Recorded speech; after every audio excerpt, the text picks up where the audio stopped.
നമസ്കാരം. Ice of അജിത്തിൻ്റെ പുതിയ വീഡിയോയിലേക്ക് എല്ലാവർക്കും സ്വാഗതം. ആ ശനിയാഴ്ച വൈകുന്നേരം ഓഫീസ് കഴിഞ്ഞ് വന്നപ്പോൾ തോന്നിയ ചിന്തയാണ്, ഇന്ന് രാത്രി എന്തായാലും മൂകാംബികയിലേക്ക് പോയാലോ എന്ന്. പിന്നെ ഒന്നും നോക്കിയില്ല, KSRTCയുടെ കർണാടക സരിഗെ എന്ന സാധാരണ KSRTC ബസ് ബുക്ക് ചെയ്തു. 8:16 ബാംഗ്ലൂരിൽ നിന്ന് ബസ് എടുക്കുന്നത്. ഏതാണ്ട് കപ്പിനും ചുണ്ടിനും ഇടയിൽ മിസ്സാകാതെ ബസ് കിട്ടി.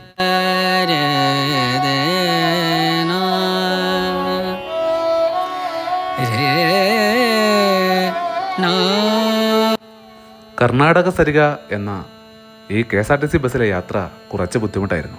ഉറങ്ങാൻ കഴിഞ്ഞിട്ടേയില്ല.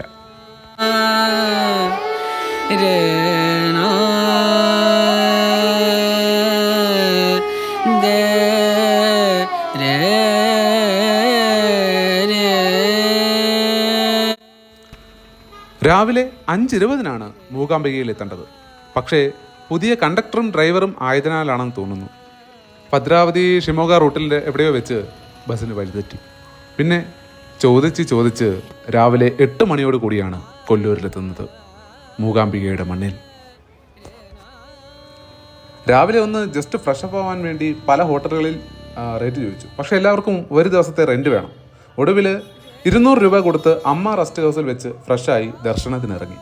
പക്ഷേ ഇവിടെ നമ്മുടെ കർണാടക ഗവൺമെൻറ്റിൻ്റെ ജഗദംബിക റെസ്റ്റ് ഹൗസിൽ നമുക്ക് വളരെ തുച്ഛമായ നിരക്കിൽ AC നോൺ AC റൂമുകൾ ബുക്ക് ചെയ്യാം, ഹാളും ബുക്ക് ചെയ്യാം. പക്ഷേ അത് അഡ്വാൻസ് ആയിട്ട് ബുക്ക് ചെയ്യണം, കാരണം വളരെയധികം തിരക്കുള്ളതിനാൽ കിട്ടാൻ കുറച്ച് പ്രയാസമാണ്.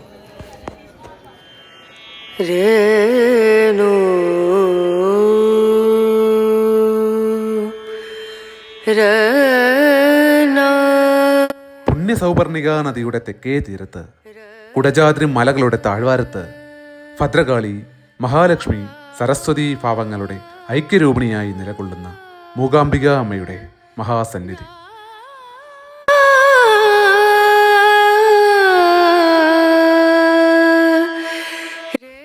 ശിവശക്തി ഐക്യരൂപത്തിലാണ് മൂകാംബിക ക്ഷേത്രത്തിലെ പ്രതിഷ്ഠ.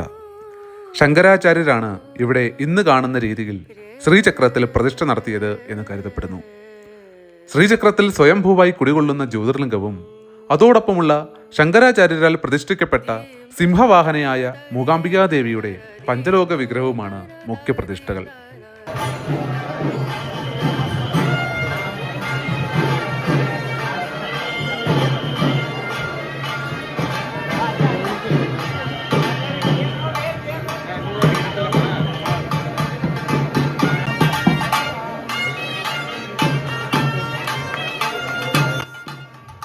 രാവിലെ 8 മണിക്ക് എതിരേറ്റ് പൂജയും അതിനുശേഷം ഉഷശേവേലിയും നടക്കുന്നു. ക്ഷേത്രത്തിൽ ആനകളുണ്ടെങ്കിലും ശിവേലി നടത്തുക ആനപ്പുറത്തല്ല. ആദ്യ പ്രദക്ഷിണത്തിൽ തലയിലേറ്റിയും പിന്നീടുള്ള 3 പ്രദക്ഷിണങ്ങൾ പല്ലക്കിൽ കിടത്തിയും അവസാനം തേരിലേറ്റിയുമാണ് ശിവേലി നടത്തുക. അകമ്പടിയായി ഈ കേൾക്കുന്ന പ്രത്യേക രീതിയിൽ നിർമ്മിച്ച ചെണ്ടയുടെയും നാദസ്വരത്തിൻ്റെയും താളവും. കണ്ണും മനസ്സും അനുഗ്രഹീതമാകുന്ന നിമിഷങ്ങൾ.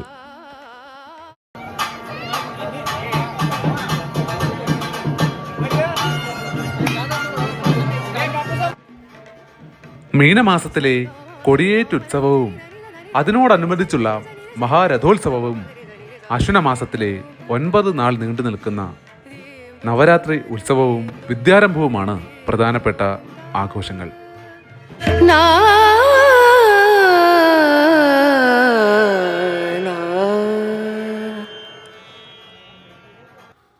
ഞായറാഴ്ച ആയതിനാൽ ഏതാണ്ട് 2 മണിക്കൂറോളം കാത്തു നിന്നതിന് ശേഷമാണ് ദർശനം കിട്ടിയത്. ഇവിടെ ഇങ്ങ് ദൂരെ കർണാടകത്തിലാണ് ക്ഷേത്രം സ്ഥിതി ചെയ്യുന്നത് എങ്കിലും ആകെ മൊത്തം മലയാളികളുടെ ഒരു സമ്മേളനം മാതിരിയാണ് ഇവിടെ അടുത്ത് മലയാളികളുടെ ഒരു പ്രത്യേക ഏരിയ തന്നെ ഉണ്ട് എന്നും പറയപ്പെടുന്നു. എല്ലായിടത്തും മലയാളത്തിലും ബോർഡുകൾ നമുക്ക് കാണാൻ കഴിയും. സന്ധ്യയ്ക്ക് സൂര്യാസ്തമയത്തോടനുബന്ധിച്ച് പ്രദോഷ പൂജ എന്നറിയപ്പെടുന്ന മഹാദീപാരാധന നടത്തുന്നു. ഈ പൂജയോടനുബന്ധിച്ച് പഞ്ചമൃതാഭിഷേകവും പതിവാണ്. തുടർന്ന് രാത്രി 7 മണിക്ക് നിവേദ്യവും 7:15 അത്താഴ പൂജയും നടത്തുന്നു. അത്താഴ പൂജയോടനുബന്ധിച്ചുള്ള മംഗളാരതിക്ക് ഒരു പ്രത്യേകതയുണ്ട്. അതിൻ്റെ പേര് സലാം മംഗളാരതി എന്നാണ്. കാരണം ഒരിക്കൽ ഈ മംഗളാരതിയുടെ സമയത്ത് ക്ഷേത്രത്തിനടുത്തുകൂടെ കടന്നുപോയ ടിപ്പു സുൽത്താൻ ഈ കാഴ്ച കണ്ട് സ്തബ്ധനാവുകയും ഇസ്ലാമിക രീതിയിൽ സലാം പറയുകയും ചെയ്തു എന്നൊരു കഥയുണ്ട്.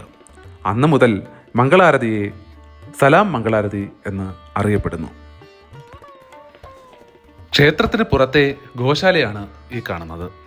അമ്മയുടെ കരുണ എല്ലാ ജീവജാലങ്ങളോടും ഒരേപോലെയാണ്. കുടജാദ്രി മലകളിൽ നിന്നും ഉത്ഭവിച്ച് ക്ഷേത്രത്തിന് സമീപത്തു കൂടെ ഒഴുകുന്ന പുണ്യനദിയായ സൗവർണികയിലേക്ക് ഒട്ടനവധി ഔഷധ സസ്യങ്ങളെ തഴുകി ഒഴുകി വരുന്നതിനാൽ സർവ്വരോഗ സംഹാരിണിയാണ് ഈ നദീജലം എന്നറിയപ്പെടുന്നു.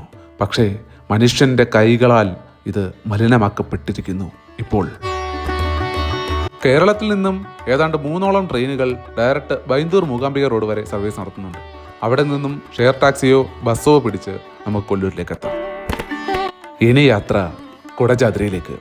ഒന്ന് സബ്സ്ക്രൈബ് ചെയ്താൽ സന്തോഷം.